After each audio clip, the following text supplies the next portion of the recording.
in the Simcha of Purim, because it says Mishnichnas Adar Marbin b'Simcha. When Adar comes in, Simcha increases, and today increases much more than increased yesterday. The more you go into Purim, the more Simcha you get. We mentioned minhagim of several Hasidic circles how they don't say Tachanun already starting from the 11th of Adar, because you could already start reading the Megillah on the 11th of Adar as the very beginning of our Mesechta. Let's go. Right? The very beginning of our Mesechta says the Megillah could be read on the 11th, 12th, 13th, 14th, 15th of Adar. We don't say Tachanun today in the 15th of Adar because it's Shushan Purim. When the Jews in Shushan were fighting, they weren't alone. The Jewish people all over the world were with them and were suffering with them, davening for them, trying to support them. And it took them an extra day to win their enemies, and they could only rest on the 15th of Adar. That was also a simcha for the whole world. So everywhere in the world celebrates the 15th of Adar, whether you're in Shushan, Yerushalayim, or anywhere else in the world. However, if you remember in the Gemara, we asked the question, Ve'ema shitzar v'shivsar. Why can you not read the Megillah? Maybe you should be allowed to read it on the 16th of Adar and the 17th of Adar. And the Gemara answers, V'lo ya'aver ksiv. The Megillah says that you can't pass. You should not go past the days of reading the Megillah. However, a hava mina in Torah is also Torah. A assumption or a question in Torah is part of the Torah. It's holy. It's even if you only learned these words of the Gemara, just the question, in the morning, you would have to make a blessing, a birchas Torah, a bracha to learn Torah, even if you're learning just this question. So because of this, that the Gemara has a havamina, a thought to say that perhaps Megillah could be read on the 16th and 17th, from there already they say that these days have a holiness in them. We don't read the Megillah because of Lo Yavor, but these days have the same power and the same greatness and same specialty as Purim, and everything that happens on Purim happens on these days as well. And they don't say Tachanun on these days either, because Tachanun is a very delicate thing. A person has to do teshuvah, and on a day we don't say Tachanun is considered as if we said Tachanun in the most perfect way, with a perfection. So therefore, in many places they don't, many circles they don't say Tachanun on the 16th and 17th. On Shushan Purim, in addition, the Shulchan Aruch says how one should increase in simcha and joy, and the Megillah itself says we have to make these days yemei mishta v'simcha, days of feasting and joy, not just a place which celebrates Purim on the 14th of Adar should make a simcha on the 14th, and a place which celebrates the 15th of Adar should make a simcha on the 15th, but both places should make yemei mishta v'simcha, days of joy, days of feasting. And you see that there are times when you read the Megillah on a different day. For example, if Purim's on a Friday, in Yerushalayim, they read the Megillah on the 14th. You don't read the Megillah on Shabbos, and because there's a decree, you might come to carry the Megillah. However, they read the Megillah on the 14th, the day of the rest of the world. And if Purim will come out to be on Shabbos, you read the Megillah, I said on the Friday or on the Thursday. I mean, there's a famous question asked, how come we have by almost every holiday, Rosh Hashanah, Sukkot, Pesach, Shavuos, we keep 2 days of Yom Tov, 2 days of the holiday, because of Sveika D'Yoma. Outside of Israel, it would not be particularly, you would not be sure what day the Yom Tov would be, how many days Rosh Chodesh there were. And so therefore, the communication took time. So therefore, we always kept 2 days. And outside of Eretz Yisrael, till today, we keep 2 days, although we have a fixed calendar, and although it's not hard to communicate nowadays what's happening in Eretz Yisrael to outside of Israel. Well, how come on Hanukkah and Purim we don't keep 9 days of the Yom Tov, and how come on Purim we don't keep 2 days of Yom Tov? The answer given is because we want to make a difference between a Yom Tov, a holiday, which is said explicitly in the Torah. For example, Shushan, Sukkot, etc. It says explicitly in the Torah what day the holiday, what day the Yom Tov is. So there we keep 2 days. And a Yom Tov and a holiday, which is totally rabbinically from the Sanhedrin, rabbinically sourced, which is Purim and Hanukkah, which happened during the near the time or during the time of the second Beis Hamikdash.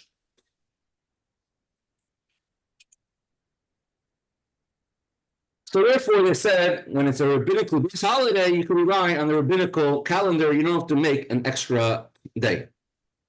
However, that doesn't mean that you don't have to have SImcha on that day either.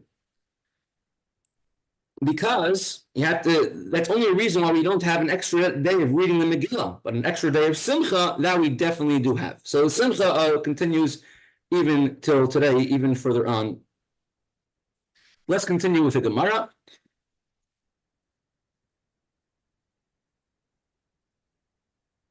Maise Egel Harishon.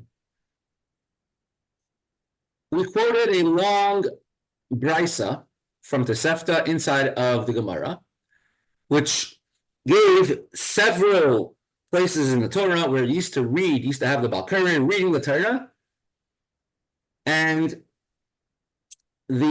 had a translator to translate it. You would read one pasuk, one verse, and the translator would translate it verse by verse.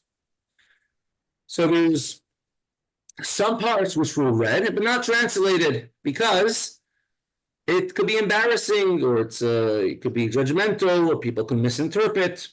So those who understood the original Torah reading in Hebrew understood, and those who didn't. Some things were not even read, and you had to learn it by yourself. But the Bryce is now going through a list, first of Torah portions which are read and translated, which you might think maybe they're sensitive topics, you shouldn't talk about it out loud. And then we're going to talk about more things which are read and not translated, and then things which are not read and not translated. But we went through a whole list. The creation of the world, we translate it. You might think that you shouldn't. People will come to ask too many questions, think they're an authority when it comes to learning, when it comes to Torah. The story of Lot and his daughters, you might think not to translate it. You might think to protect the honor of Abraham, Lot's uncle, tells you that you could read it, you could learn it. It tells you that Mashiach comes from there. The story of Tamar and Yehuda, where Yehuda's daughter-in-law, whose husband's passed away, Yehuda had relations with her. You might think it could be embarrassing for Yehuda. We shouldn't translate it. And it teaches you that Yehuda admitted later on that he was wrong, making a mistake, when he wanted to have Tamar punished, when really she was innocent. We're up to the next one. Maise Egel Rishon Nikra Umatagin. The first episode of the golden calf, the first 20 verses, saying how the Jewish people made a golden calf after Moshe came from Mount Sinai, while he was on Har Sinai on Mount Sinai. You read it and you translate it. Pshita, why not? Gemara says, why should you not translate it? It's part of the Torah. Gemara says, now the tema Yisrael, I might think that should be protective of the honor of the Jewish people. It could be embarrassing for them. That look, you just got the Torah, and this is the way that you acted right after. Kamash Malan, we want to atone for the Jews, and if somebody says in public what they did wrong, then it's considered to be a kapara, a atonement. Now, unlike Reuben, when Reuben moved his father's bed to his to a different tent, to the tent of his mother Leah, as opposed to Bilhah, we don't translate that because that's a little bit different. It's embarrassing for one individual. But over here, it's an embarrassment for the entire people. We're not pinpointing any particular individual, and therefore it's considered to be an atonement, a kapara of what we did. Continues the Gemara. In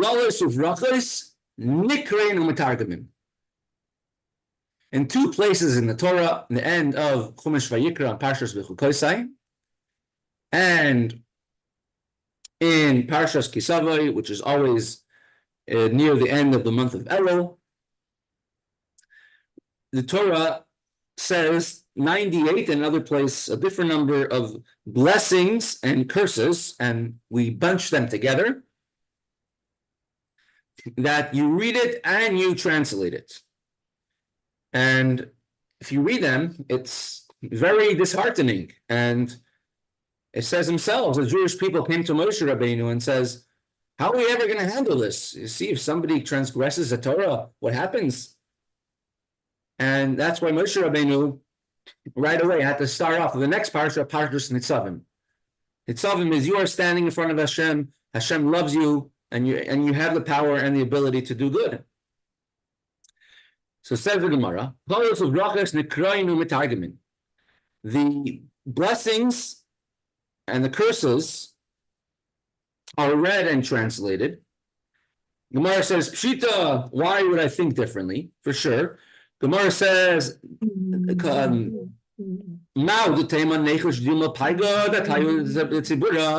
I might think to say that this will be too dismaying. The people listening will become dismayed and become upset. And why make people upset, especially on a Shabbos, when they hear all the punishments that can happen if you don't keep the Torah? Kamash Malan, it comes to teach you that you should not be worried about it, and you could tell people, and people could hear about it, and they go together. Now, the reason why it's called Klolos U'Brachos, curses and blessings, although in the Torah, if you read it first, it says brachos. It says the blessings first. Baruch atah b'ir, Baruch atah b'asada.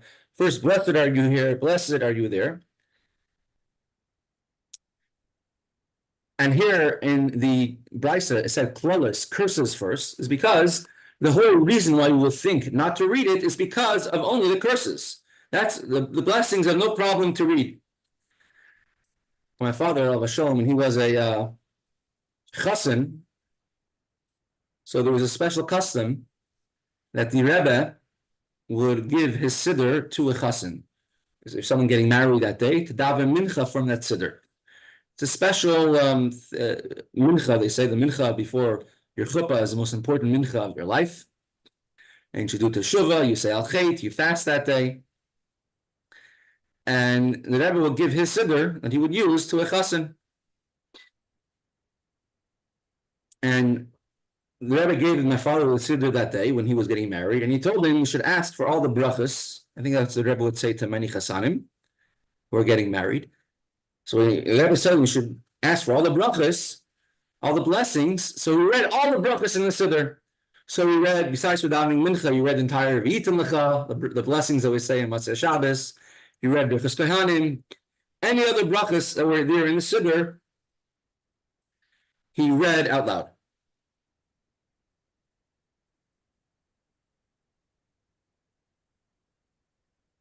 Now we need to say in the Gemara, particularly, I might think to say, I should be concerned for the honor of the Jewish people. I should be concerned for the honor of Yehuda. I should be concerned for the honor of Avraham. The Gemara has to spell it out every single time.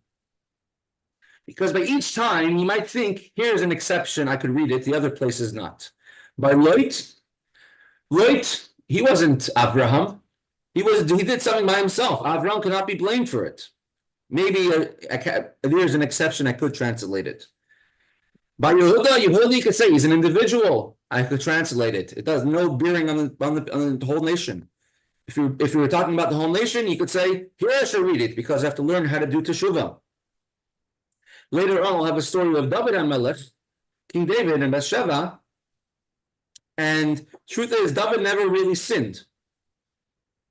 Always a questionable thing, etc. But it says in the Gemara in Avodah Zarah, if you say David sinned, you're making a mistake. So you might think to say that David really sinned. I shouldn't translate it. So you have to say David did not sin, etc. Continues the Gemara as haras v'ayinshin nikrayin u'metargimin.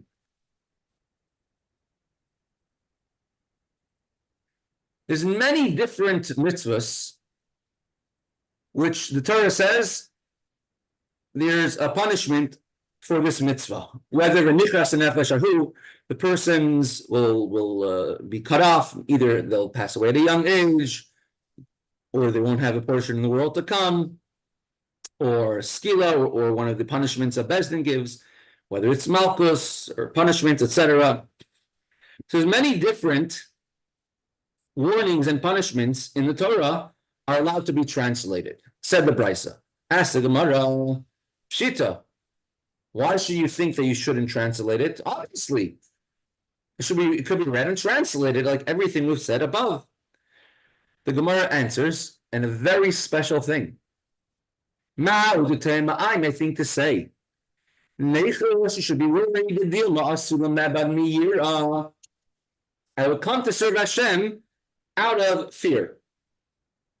There's two ways one could serve Hashem, out of love or out of fear. Kamash Malan comes to teach us that you're not concerned for this. Chassidus, this is half of Chassidus right here. Talks about Avas Hashem, Yiras Hashem, the whole Tanya. How could I come to love Hashem? How could I come to fear Hashem? We define what is love, what is fear. The very lowest level of love, the very lowest level of serving Hashem is called Yiras Ha'inish, being scared of punishment. Now, it's a way of serving Hashem. There are millions of Jews in the world today who do mitzvahs because of Yiras Ha'inish, are scared of the punishment that they could get, and they're awaiting the reward they're going to get. And there are millions of Jews in the world who serve Hashem in such a way. But this is an elementary way, a beginning way of serving Hashem. And Chassidus brings us up to a higher level. What does it mean, Avas Hashem, Yiras Hashem? We learn in Tanya at great length. But Yiras Hashem, there's Yira Ilah, Yir Tata, a lower fear and a higher fear. Lower fear is Kabbalah's like a servant. There's a fear, if a child, if somebody is traveling away, father is traveling away, and the child says, don't go, don't go. Are they scared the father will punish them, or they're scared of being separated from them? Many people says, I love it. Hashem is so great. How could I do something? Someone I love so much, I'm going to go against them and make them unhappy. It's a fear of separation, a fear of being away from Hashem. Mm-hmm. Right? There's higher levels of Yiras Hashem. Right? There's that's still a certain sense about yourself. There's a higher level of Yiras Hashem, which that talks about like a tzaddik could feel it, like the malachim, how I'm only this. Hashem is me. This is my life. And fear and love are very intertwined, and usually one comes from the other. Right? Like we mentioned before several times in this Mesechta, there's some kings who rule from fear. Some kings who rule from love. People love them so much and they'll do anything for it. So you might think to say that people will come, if you translate this, will serve Hashem only for fear of punishment, but not for the sake of heaven, not to do what Hashem wants. It says in Pirkei Levis, the first parak,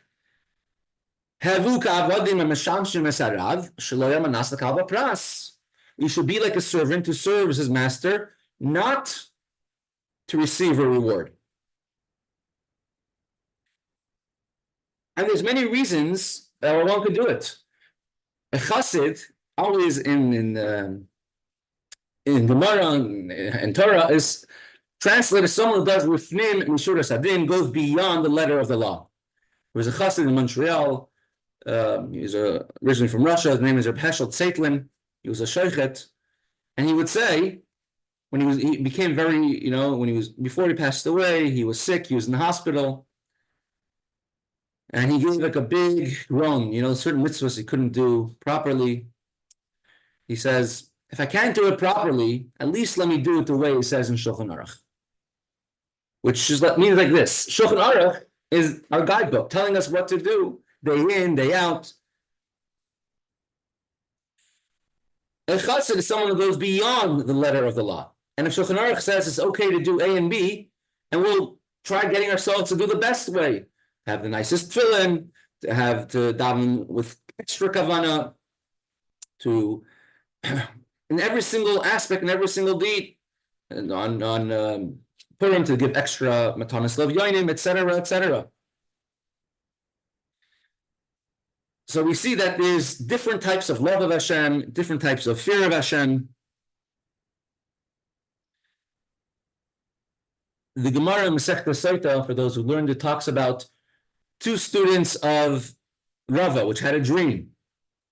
One says a pasuk which said, "Ma'arav tuvcha asher sfant l'reyecha," the great reward for those who fear Hashem. And the other one had a dream which had a different verse. Those who love Hashem will be happy, will be joyful. He said there's two different types of ava and yira, love and fear. Love and fear of a punishment and reward is one lower level. The love and fear of Hashem, because Hashem is my life, and on a higher level, because Hashem is me, I'm so connected to Him. And on the deepest level, it's love of Hashem, which comes from the essence of who we are. We cannot be possibly separated from Hashem.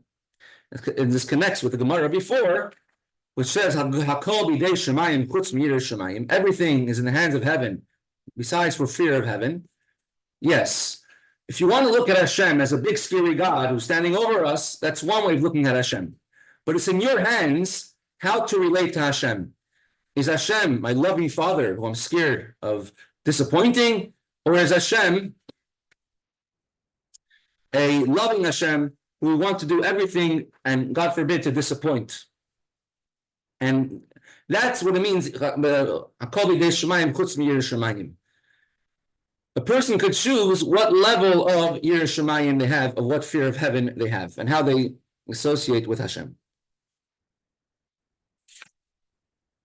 Let's continue.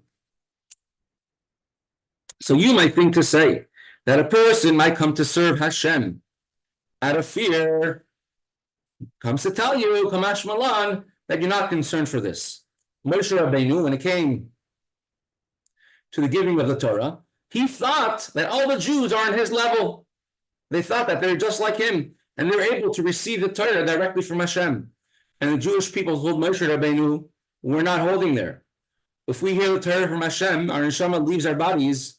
For someone on your level, you could do it. You get the Torah and you give it to us. And Moshe Rabbeinu wasn't happy. Why was he unhappy?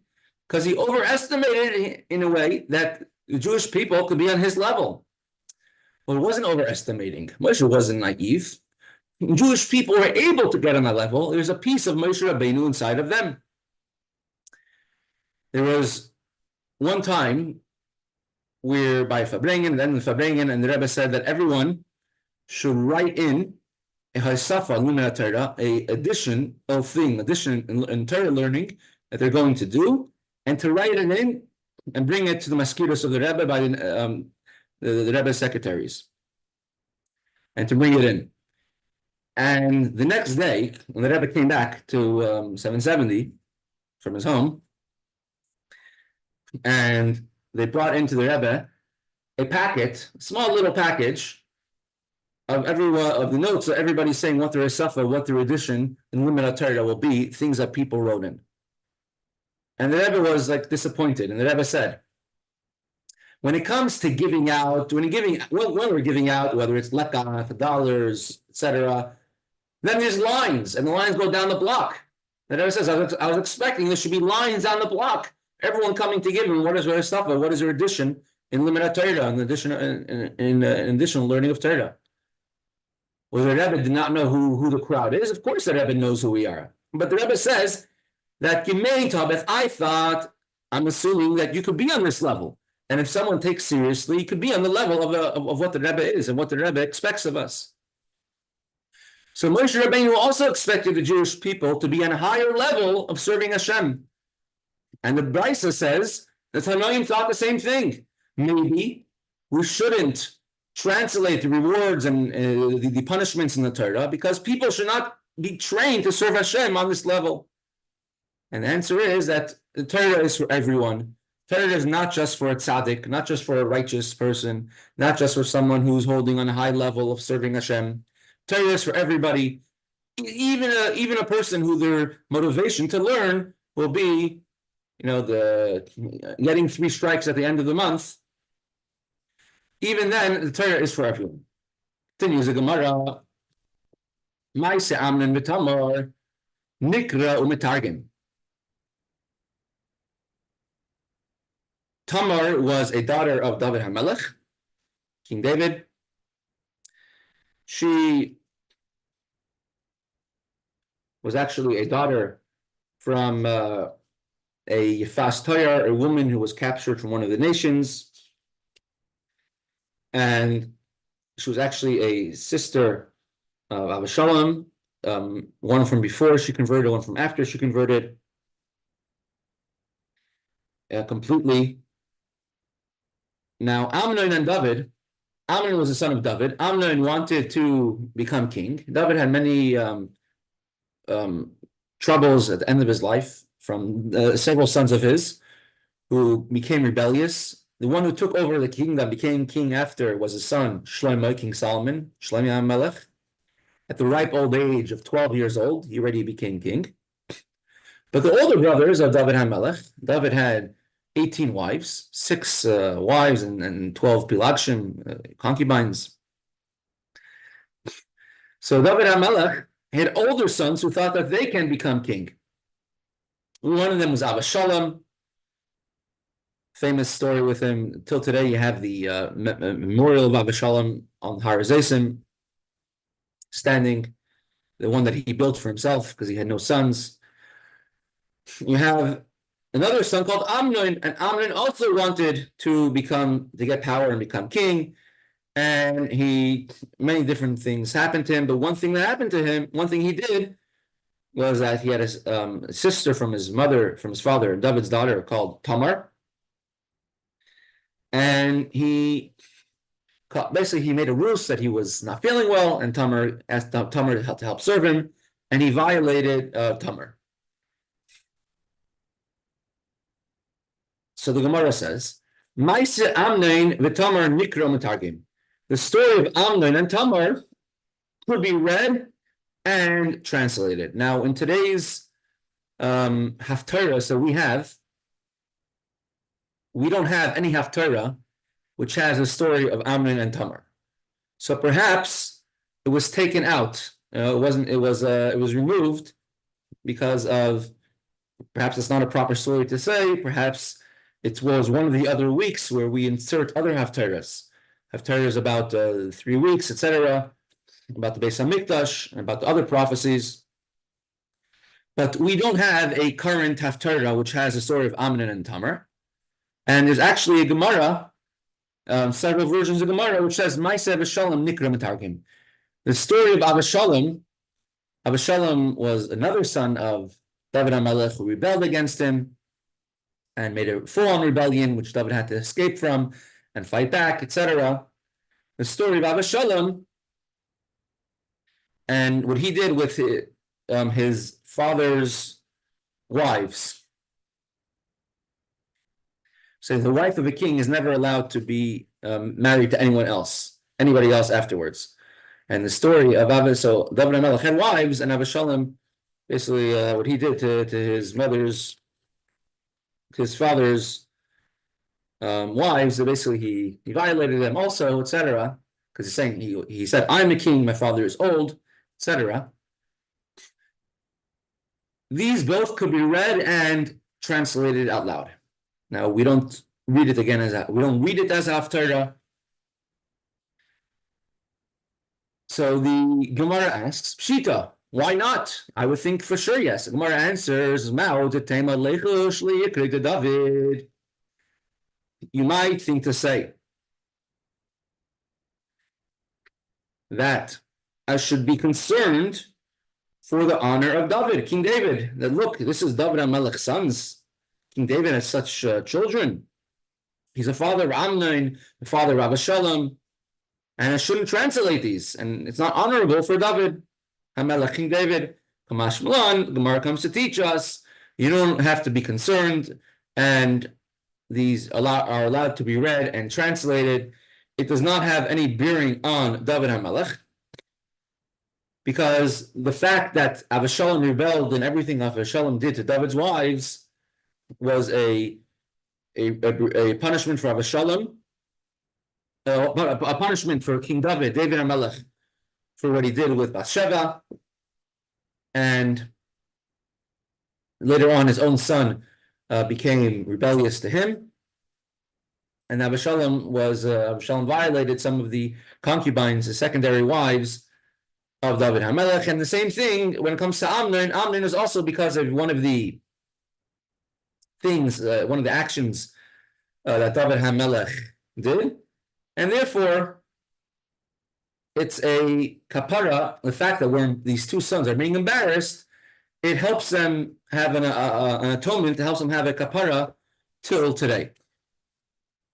And we have a atonement to forgive the sons of David HaMelech for all of their actions. We see later on, David HaMelech, even after they were killed, he did everything he could to lift out Avshalom and David from Avshalom and Amnon from Gehenna, from purgatory.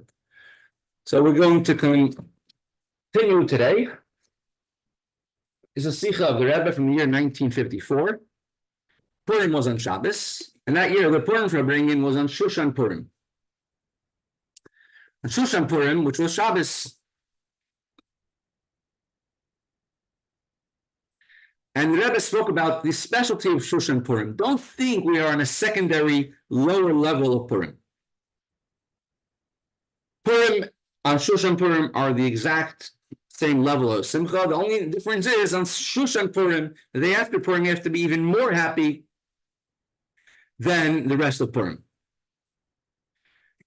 In Yerushalayim, in the places where they celebrate the 15th of Adar as Purim, they say Ala Nisim on Shabbos. But everything else, they do on Friday. They read the Megillah on Friday. They have their meal, festive meal on Friday. Or some even do it on Sunday, but they don't do it on Shabbos, because there's two different levels of SImcha, of joy. One is SImcha of Shabbos, and then one is SImcha, which is the Rabbanan, not from the Torah, of the SImcha of Purim.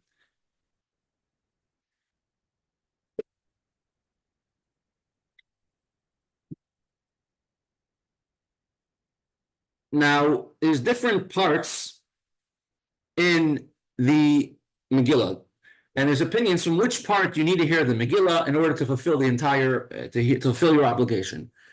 We went through this previously in the Gemara, and we said whether it's from chapter 5, chapter 2, chapter 3, and they end up saying that you need to read the entire Megillah. But all of them spoke about the idea of Toikif. This is the main miracle. This is a main miracle starting from chapter 6.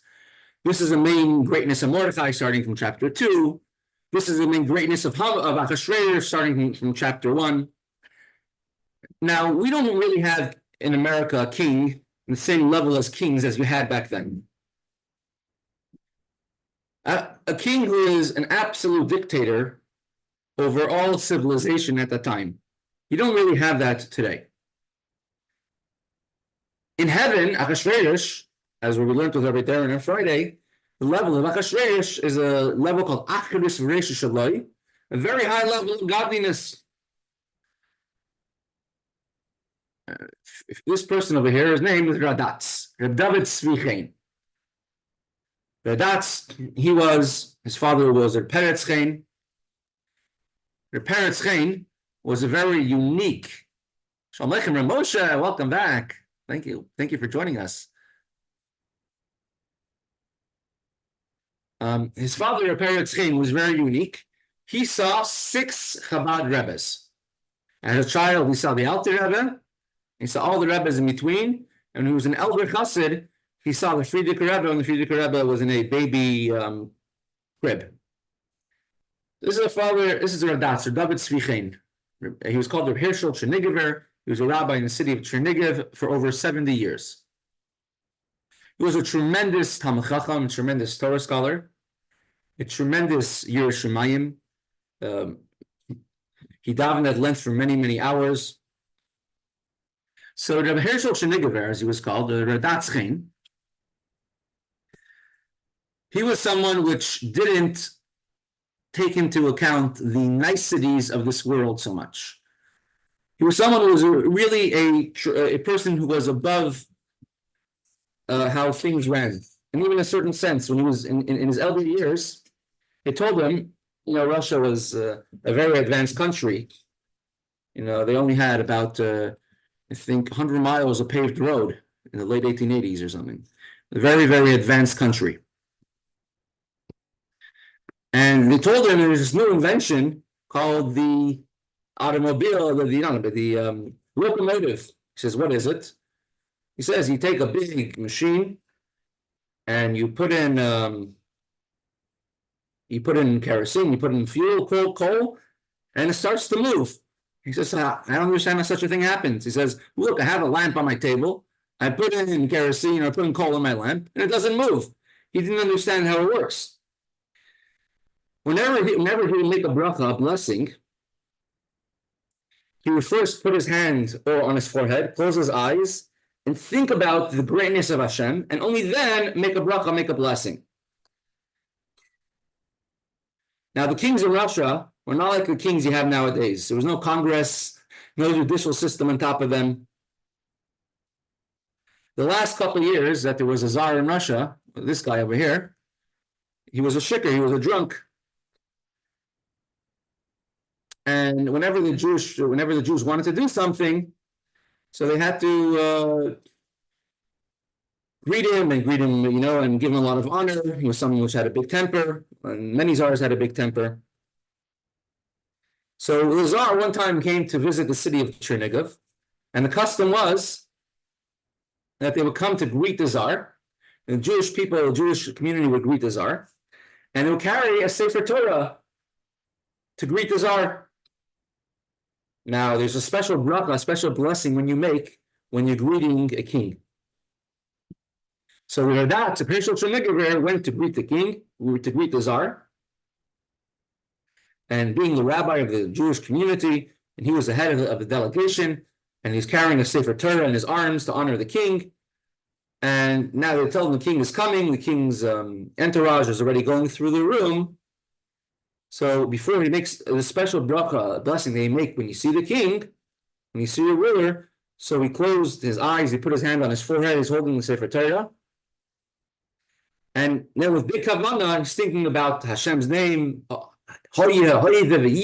is, will be. And Elokeinu, Hashem is our koiches, our chayes, our life, and our giving us life every single second. And he's making the bracha, Baruch Shenosan, Mikvoid Levasar B'dam, blessed are you, Hashem, who grants from Hashem's honor to flesh and blood.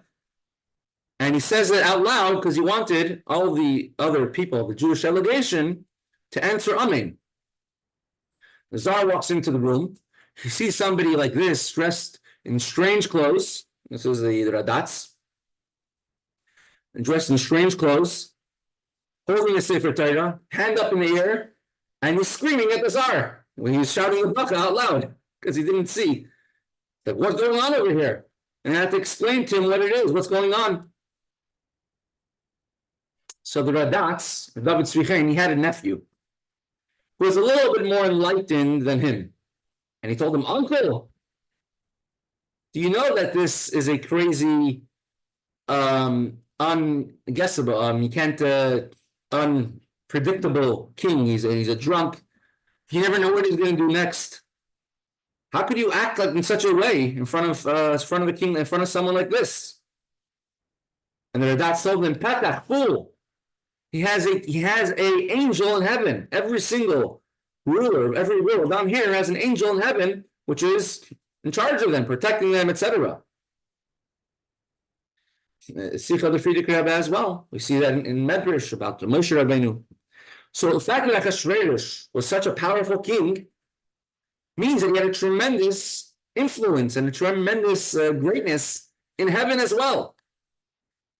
And still, Achashverosh was like the ruler of Iran today. He hated the Jews just as much as Haman did. And to the extent, when Mordechai and Esther came to him to ask him to take away the decree of killing the Jews, and he said, "Oh, too late, I can't do it, because I sealed it with my signet ring," meaning the strongest type of decree. So Achashverosh was so great, and he acted in a way that didn't make sense. He killed his wife, Vashti, his queen Vashti, because of his friend, and then he killed his friend Haman because of his wife, Esther. How does that even make sense? Like, is there any rhyme or reason to someone like Achashverosh? There is no rhyme or reason. It's all according to Hashem's decree and Hashem's desire. And the desire of Hashem from the entire Purim story was to lift up, raise Bnei Yisrael to a higher idea, to a higher plane, to accept the Torah out of their own free love, as was done. What is the real strength of Achashverosh? The real strength of Achashverosh is his greatness in heaven. So we have to read the Megillah from the beginning to talk about Achashverosh's great feast that he had, to talk about the real tokef of Achashverosh. That the real strength of Achashverosh is who he is from heaven, and the real point of Achashverosh is to elevate the Jews until the extent Achashverosh tells the Jews, write whatever you want in my name. Whatever is good in your name. So in every single generation, you have similar things play out. You have the world might look to be nice, to be polite. We will try fitting in as much as we can. Now, you might think to say, okay, this is the way it is, everything out there. Let me fit in. Let me do what I want. Let me do what they want. But if you act in the way like the Radatz acted, you act in the way the Jewish people in the times of Purim acted, they realize that the world out there doesn't have anything against us. On the contrary, they're just waiting for us to show our strength and our pride, and then they're going to be helping us. So if you look at the world today, you look at the world which many times doesn't go straight with the Torah. As long as we stand firm, then you're going to reveal the strength of the Torah, the strength of the world. During the end of the last few years of the life of the Megillah Rebbe, he passed away very young, age of 54. The Megillah Rebbe, the son of the Alter Rebbe, and he said a mimer which was called to understand why are Jewish children being kidnapped and abducted to the army.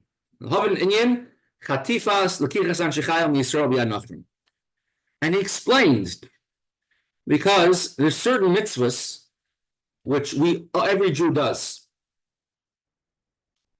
but there's only certain mitzvahs which you could do with mesiras nefesh, with a self-sacrifice to give up your life. And these mitzvahs are so powerful and so important that Hashem makes it, God forbid, a decree that you should have certain people, certain Jews are unfortunately captive, even young little children, captive by the nations of the world, in order that they could have mesiras nefesh. Now, if it's a child comes down to the world, and he can live an entire life not knowing who they are and never keep a single mitzvah in their life, because the Torah said so, not even knowing that they're Jewish. A regular Jew has free choice, and he's born to the world to do Torah mitzvahs.